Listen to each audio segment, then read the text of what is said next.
Okay. I guess, yeah. Well, they're gonna call in and roast anyway, right? I guess so. All right. Well, let's hit the. Can we hit the phone lines? Yeah. Okay. Go ahead. Let's hit the first caller. 8084, you are up. 8084, you are up. What's up, guys? You can hear me? We got you, bro. Can you hear us? Yeah, I can hear you. Yeah, I'll make it quick for y'all. I'm a CC member, so I'll just make it super quick. So because you guys, my credit score is skyrocketed, I have like a 711. Ooh. Indian. And so, yeah, like I was like kind of dodging credit, like, and then Myron, you know, he talked about how stupid it was if he was paying a debit. So yeah, I was an idiot, but I got my stuff right because of you guys, and I'm trying to think. I want to get another card, like an Amex, right? But I'm trying to think if I should just go straight to gold, or should I do the blue one first, or should I do platinum? Like I'm just trying to figure out which one I should do. Well, just keep in mind the annual fee is very expensive, bro. For the platinum, it's like $700 a year. It was $660, but it's like $7 something. Yeah, they plus bumped now. it up, man. So that might not. I'll be very honest with you. That's not worth it in a lot of cases unless you plan to use all the benefits that the card gives you and you travel a lot. If you don't travel a lot like that, like, nah, man. So I would say for you, dude, just focus on getting a cashback credit card. That's my catch-all that I tell people always to do. Like, look, if you want to get a rewards credit card, start with a cashback credit card and then work your way from there. Then if you decide, I want to travel more, then you can go to travel credit card. But cashback is always the way to go. Yeah, that's the blue. American Blue cash. So just the blue. You could get. I think that one's only for business, though. Oh. I think that one might only What's the everyday personal use? The blue one. I actually suggest you get, and this is a credit card I don't even have, but I think it's a very good cashback card. The city double cash is good. Oh yeah, that's good too. That one will give you, if I'm not mistaken, $2 back on every. You get $1 back when you spend, then you get $1 back when you pay your debt off. So basically 2% cash back, which is very good. 2% cash back, no matter what, on all purchases. It's your standard catch-all cashback credit card. And we're not getting paid to tell you all this, by the way. Like, at all. It's a W. But you know what's the worst? When you get one of those cards with this special like percentages that are up. For example, you can go to Best Buy and get 5%. Bro, you got to run around to get these points, bro. It's fucking crazy. So just get the cash back. Yeah, just get the flat cash back. Yeah, what Fred's talking about is you save time, man. When they because a lot of these cards, what they'll do is these cashback cards, like they'll run promos, right? So they'll do a deal with Target and they'll be like, oh look, for 3 months you get 4% cash back if you shop at Target. Then you run a Target. Okay, now we're doing a deal with Sam's Club. For 4 months, if you shop at Sam's Club, you get 5% cash back. Chevron. And what ends up happening, like you start shopping more based on where they're having a thing. I think just a flat cash back is the best way to go. Now, with that said, let's say you live next to a Sam's Club and you go there anyway every week. Then yeah. Okay, then yeah, go ahead and get that credit card that will give you the benefits there because you shop there all the time. But whenever they have these rotating deals, I'm not a fan of that. Right? Because then you end up getting subject to whoever they decide to strike a deal with, and that can always change. So unless you're always going to purchase at that place and it's like some level of convenience, then it makes sense to have that card. Otherwise, just get a flat back cashback card. All right, bro? Yeah, I appreciate it, man. And with a 7-Eleven, you should be able to get most good credit cards, but try to get yourself up to like a 720, bro. At least. 720 is like what I call. Okay, so waiting like another month, and then you don't gotta wait that long. Your credit re-updates once a week typically. So pay off as many of your debts as you can. Try to get up to 720 credit score, and then apply for those cards. Because 720 tends to be like the minimum for like these like really good credit cards that give you really good benefits. Okay, yeah, because I have zero debt too. So like I don't know if zero debt. So not sure. So then, what the hell is holding you? Do it. Well, so what is holding you back at 7-Eleven? Like you should be higher than a 7-Eleven. If his debt is low, I guess it will went higher because remember you need more debt to like. Yeah, of course, and then also, so he probably has such a slow. What's your max utilization? What's your max that you can like charge total with all your credit cards? It's probably like $1,000 or some shit. You don't even know, huh? Like all of my cards. 1 second. Yeah, what's like your max ability? I wouldn't even know. The one I use the most is 4,000. Yeah, so they're really low limits. Yeah, bro. I feel like under 8%.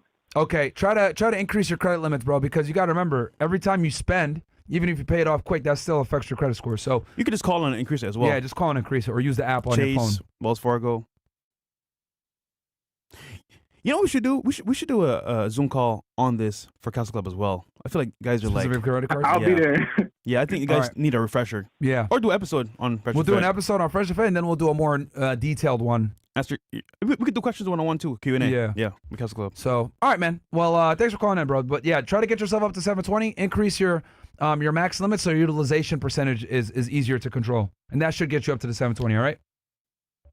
Okay, sounds good. WCC. All right, man. No problem. Shout out to you. But good job on being debt free. That's awesome, bro. Yep. And hitting a 7-11, Great which feeling. is great. Confidence. is up Who's too. up next? Also, guys, we got a meetup on February 22nd. Yes. Don't forget, guys. Yes, Link here down in below. Miami, Florida. Log into your account. You can see the event link Free for right there. CastleClub members. Yep. All right, who's up next? Also, reminder: if you're going to donate, make sure you are in the phone line as well, so I can find you. Yep. Next up, we have 3138. You're up. 3138. And if you're a hater, please let us know you're a hater so that Mo can, like, put you on the list. Definitely not a hater. What's up, guys? Because a lot of these hater niggas don't pay, so that's fine. Just say you're a hater, and we'll get you on the line. We'll help 3 people, then we'll bring a hater on the 4th. This By one's the way, up, bro. This special one here. mention. We got 50K followers on CastleClub. That's amazing. by the Oh way. shit, nice. Yeah. So guys, the people that are members, yeah. yeah. Shout out to y'all, man, for supporting. Okay, what's up, bro? This one donated. Hey, can you guys hear me? Yeah, we got you. Okay. Definitely not a hater. But, sorry, I'm a little nervous. First time. Don't worry, bro. Never done anything like this. You better get it out. You paid to be here, bro. You're not the first, bro. It's okay. You better get it out because you paid to be here. What's your question? All right. So, my two brothers and I are going to be going in on a duplex. Together, we got about $150K. And we're going to be renting the other unit, living in the other, of course. You guys telling me that. And then we're going to be Airbnb the rooms in our unit if we can. And we're planning on quitting our jobs once we have 2 years worth of living expenses. That includes everything, like food, home payments. All right, let's systematically go through this. CapEx. Hold on. Where's this duplex located? That's going to be in Columbus, Ohio. Okay. Did you buy it yet, or are you under contract, or what? What's the deal?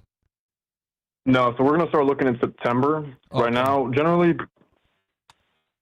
Okay. the plan is to basically quit our jobs once we have enough money to basically. How do I explain it? Where do I begin? All right, Okay, so we're looking for a property that's going to be around 350K. How I'll about start this? there. Okay, you're obviously very disheveled here, so let me just ask you the question, then you can answer. All right. How much money are you trying to buy this duplex for? What's your limit?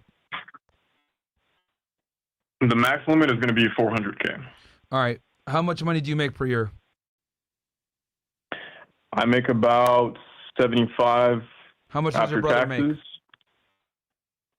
make? They're going to be making right now. They make about let's see, it's $750 a week. So $750. they make a minimum of $40,000 after taxes, but they could get a lot of overtime. It's one of those type of jobs, so it could be like between $40,000 to $50,000. All right. So roughly, you guys make around $120,000 all in together, $100,000 to $130,000, depending on whatever may be going on. Okay. And you want to buy a duplex in Ohio, and you said duplexes go for $400K in Ohio? It's a little expensive for Ohio, eh?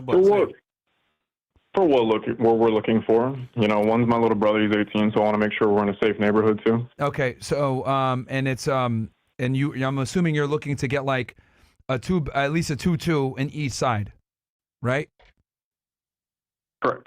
And I'm assuming you want to go ahead and use the FHA loan to procure this house?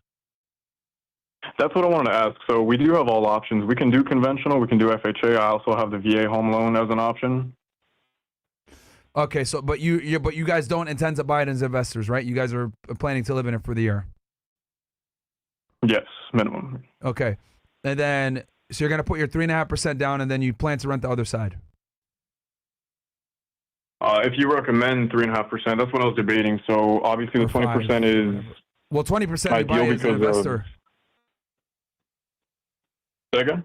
So if you buy as an investor, you're gonna need to put 20 to 25% in.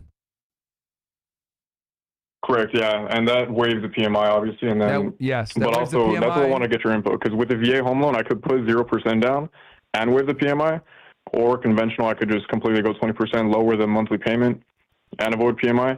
And the thing that we're trying to do though is stack up our cash until we have 2 years worth of living expenses, including the home payment, including taxes and insurance, and all of our yearly expenses, so we can focus on online businesses. So here's a problem, right? You don't even have a house in mind yet. So every house varies wildly. Each deal varies wildly. And the numbers. And the numbers vary wildly, right? Because when you do find the house, then you're going to get a lender, then you're going to get an interest rate, and that's going to dictate whether you proceed on a deal or not. Now, here's the thing. I'm just going to be honest with you. If you're going to use a VA loan or FHA, your mortgage is going to be fucking expensive. Your monthly payment is going to be expensive because you didn't put much money down, which means you have no equity. If you have no equity, your monthly payment is going to be pretty high. And on top of that, you're going to have to pay private mortgage insurance, PMI. So now with that, the good thing is you're going to have that high monthly payment, but your plan is to get a duplex so that you can have a tenant offset that, which is good. Now, the other thing as well that you mentioned is you might want to Airbnb your side for people. Don't do that, bro. That's gonna be miserable because you're gonna have strange, random people showing up at your house, right? Doing, trying to check into their Airbnb. And the thing is, when people go on Airbnbs, they show up at random times. They want to get in immediately. They feel entitled. Yeah. They're gonna bro. It's a L. So what I would say is, and you said, did you have a younger brother that you're trying to protect? So actually having people randomly Airbnb-ing at your spot is not good. You're gonna have to deal with them. Nah, man, fuck that. So what I would say is, obviously, rent the other side. Fine with that. More than likely, you guys are going to have to keep working your jobs. Let me be honest with you, bro. You're not going to be able to, quit and, we're going to start our online business. Like, no, man. Work your regular jobs because more than likely, you're either going to be paying some level still for your mortgage or you might even be maybe break even or maybe even be positive. But more than likely, if you have just one tenant and a duplex and you're using a VA loan or a FHA loan where you're only putting 0% to 5% down, you're not going to have equity. If you don't have equity, your monthly payment's going to be high, and that's going to be offset by your tenant. But you guys are still going to have to probably pay something. But there's nothing wrong with that because you're building equity in the house, you're getting the asset, and you're you're living for significantly less. But this whole thing of, we're going to, quit our jobs and start online businesses or whatever, I would say don't quit your jobs. Work your jobs until you have some decent equity in the home, and then start your side businesses as you do your regular jobs and kind of go from there. But this is all very general advice, bro, because you don't even have like a deal lined up, like where you're looking at where you can even run numbers. So I'm just saying, generally speaking, based on what you're telling me, based on what you're willing to spend, and based on the fact that you intend to use these loans that are going to, make it where you don't have to put much down, your monthly payment is going to be expensive. So I don't suggest you quit your job and rely on some online business because you're not going to be living for free. You're probably going to be living for a significantly reduced price, but it ain't going to be for free.